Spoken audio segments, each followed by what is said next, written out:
गुरुवारी दिनांक 25 जुलैला आपल्याकडे मिसिंग दाखल होतं उरण पोलीस स्टेशन आणि 26ला रात्री आपल्याला मिसिंग मुलगी होती मयत तिचं डेथ भेटलं आणि आपण शनिवारी सकाळी 27 तारखेला आपण मर्डरचा गुन्हा दाखल केला.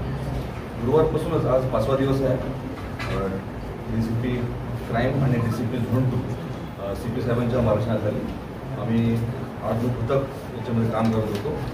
मग बरेच इंट्रोगेशनमध्ये नातेवाईकांच्या मित्रपरिवार स्थानिक आणि आमच्या टेक्निकल ॲनालिसिसमध्ये आम्ही 2-3 सस्पेक्ट शॉर्टलिस्ट केले होते, स्पॉट केले होते. त्याकरिता पथक आपलं नवी मुंबई तसेच कर्नाटक या ठिकाणी 2 पाठवण्यात झाले होते. 2 पथक आपले 5 दिवस त्या ठिकाणी कॅम्प करून होतं आणि इथून आपण जे काही इनपुट्स आपल्या मिळत होते ते आम्ही त्या पथकांना देत होतो. त्याचा आधार घेऊन आम्ही आज सकाळी आम्ही जो मेन सस्पेक्ट होता आमचा दाऊद शेख म्हणून त्याला आम्ही ताब्यात घेतलं.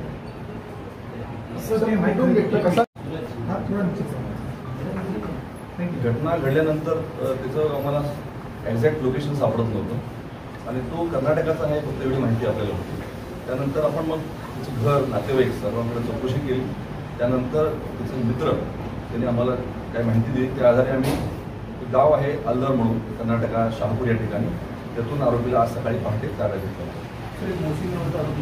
हा मयताच्या संपर्कात होता आणि असे जे काही संपर्कात त्या मुलीच्या होते आम्ही सर्वांकडे चौकशी करत होतो. कुठलाही अँगल आम्हाला त्यातून सोडायचा नव्हता.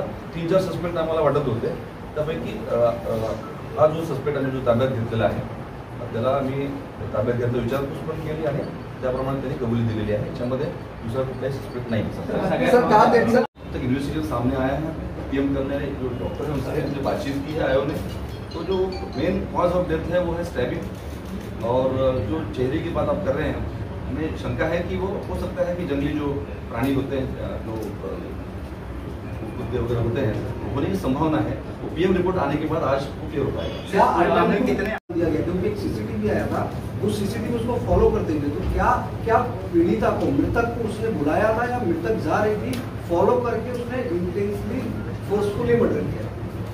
इसमें जो मयत हैं और जो एक्यूज सामने आए हैं दोनों एक दूसरे को पहचानते थे और जो इन्वेस्टिगेशन जो हुआ है उसके आधार पर मैं ये कह पाऊँगा कि वो दोनों एक जगह मिलना चाहते थे और उसमें फिर कुछ बातचीत हुई और उसके बाद ये घटना घडली. आरोपी के ऊपर इसके पहले याच्यामध्ये दोघांचा संपर्क झाला आणि दोघांनी या ठिकाणी घटना घडली.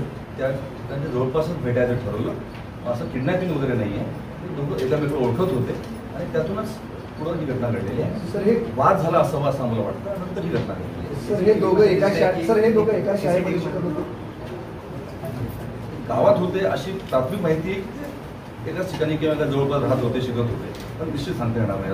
आरोपीला पूर्ण विचारपूस करता आलेली नाही आम्हाला. CCTV पाठलाग करताना असं दिसतंय आता भासवतंय की ते एकमेकांना मुलगा पाठलाग करतोय. पण आम्हाला जे तपासात असं दिसलं की ते संपर्कात होते आणि ठरवून तिने त्या ठिकाणी भेटायचं ठरवलं. सर हिंदी